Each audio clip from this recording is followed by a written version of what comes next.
Hi guys! Welcome back to my channel, and today's video ay gagawa tayo guys ng chocolate chips muffin. So let's go! So meron tayo dito guys 220 of all-purpose flour. Meron din tayo dito guys ng 1 teaspoon of salt, 2 eggs, 100 grams of sugar, chocolate chips of course, at 1/4 cup of oil, at baking powder 2 teaspoon, 4 banana. So ayan guys, mag-start na tayo mag-mix ng ating mga ingredients in a clean bowl. Balatan muna natin yung ating banana. Meron tayo ditong banana overripe guys. Ayan.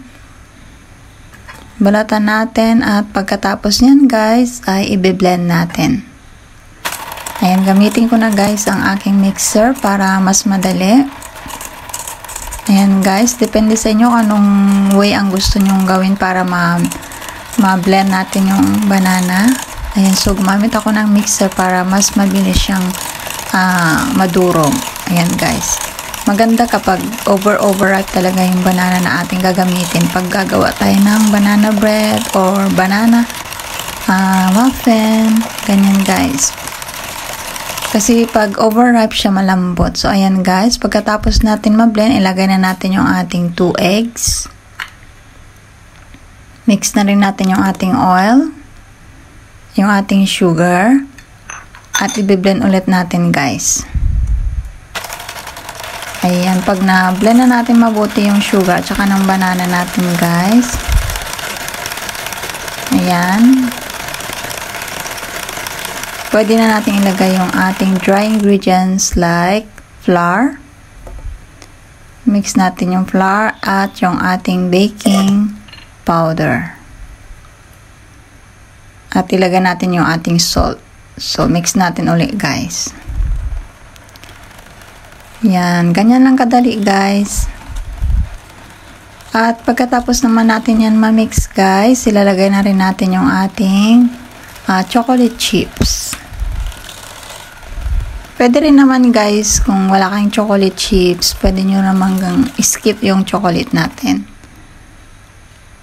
So ayan, okay na siya guys. Pwede na natin i-mix yung ating chocolate chips guys. So, diba, ang bilis lang. Wala nang maraming hassle. So, lagay na natin yung ating chocolate chips. Ayan, guys, pagkatapos nyan, i-mix natin using spatula. Ayan, para ma-mix siya sa ating cake. At syempre, ipiprepare natin yung ating muffin mold kasi dyan natin siya i-bake, guys. Ayan. Nilagyan ko yan ng ganyang, yung pang muffin na paper. Kasi guys, para hindi na siya didikit. Para pag naluto siya, diretso tanggal na siya. Ayan guys, oh. So, pwede natin ilagay yung ating muffin mixing. Ayan guys.